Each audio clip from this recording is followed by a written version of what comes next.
খড়গ্রাম বিধানসভা থেকে দাঁড়িয়েছি। আমি জয়প্রকাশ জনতা দলের প্রার্থী ছিলাম। আমাদের ভুল কারণের জন্য আমাদের এবি ফর্মের জন্য মিস আন্ডারস্ট্যান্ডিং হয়ে গেছে। তার জন্য আমরা ইন্ডিপেন্ডেন্ট ক্যান্ডিডেট এবং আমাদের হচ্ছে জেপি সমাজবাদী মঞ্চ থেকে আমরা সমর্থিত এবং আমাদের হচ্ছে যেমন জয়প্রকাশ নারায়ণ, প্রফুল্লচন্দ্র সেন, জর্জ ফার্নান্ডেজ এবং চন্দ্রশেখর সুশীল ধারা, সমর গুহ, আভা মাইতি, অশোক দাসগুপ্ত প্রভৃতি প্রভাব পালিত এবং কোনোক্রমে আমরা এই জেপি সমাজবাদী সমর্থনে বিধানসভা নির্বাচনে দায়িত্বে জনগণের কাছে আমরা ভোট বা প্রার্থনা করছি। আমাদের প্রতীক চিহ্ন যে ডিজেল পাম্প। আমরা হিংসামুক্ত বাংলা চাই, আইনের শাসন প্রতিষ্ঠা এবং দলতন্ত্রমুক্ত প্রশাসন এবং করার জন্য চেষ্টা চালানো, নারী সুরক্ষা, সম্মান, কর্মসংস্থানের জন্য লড়াই করব, কৃষকের সর্বাঙ্গীন উন্নয়নের জন্য, বেকারের যুবকদের কাজ করার জন্য, শিক্ষাক্ষেত্রে দুর্নীতি মুক্ত করার জন্য আমরা লড়াই করব।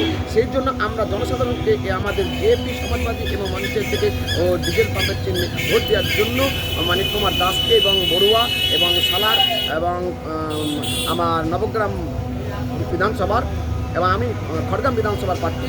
সকলে যেন আমাদের জনগণের কাছে আমার অনুরোধ, যাতে সার্বিক উন্নয়ন, মানুষের দুর্নীতি এবং মুক্তি প্রশাসন এবং আমাদের খড়গ্রামে বিভিন্ন দুর্নীতি, ভোট কিনা বিচার হচ্ছে, বিভিন্ন টাকা পয়সা দিয়ে দুর্নীতি করছেন, ব্লকে বিভিন্ন দুর্নীতি আছে এবং এখানকার বড়বাবু থেকে এবং এখানকার বিডিও সাহেবরা দুর্নীতি পরায়ণভাবে প্রশাসনের সঙ্গে যুক্ত এবং যাতে মানুষকে ভয় দেখানো হয়, বুথে দিয়ে ভোট দিতে দেয় না, মানুষকে বিভ্রান্ত সৃষ্টি করে, যাতে আমরা জনগণের কাছে আবেদন ভীতি সঞ্চয় না করে যাতে পরিবর্তন হতে সরকার পরিবর্তন হয়, মানুষের পরিবর্তন করতে পারে, নিজেদের ভবিষ্যৎকে তৈরি করতে, ছেলেদের ভবিষ্যৎ, আগামী দিনে সুশাসন, সুপ্রতিষ্ঠা এবং আগামী দিনে ল্যান্ড থেকে শুরু করে সব জায়গাতে ক্রাইমুক্ত চলছে। এই ক্রাইমুক্ত থেকে মুক্তি করার জন্য আজকে খড়গ্রাম বিধানসভায় ডিজেল পাম্পে দাঁড়িয়েছি। মানিক কুমার দাস। জয় হিন্দ, বন্দে মাতরম।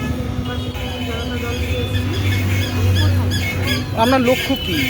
মানুষের উন্নয়ন সাফল্যের জন্য। আপনার নাম? আপনি বড়মা বিধানসভা থেকে দাঁড়িয়েছেন।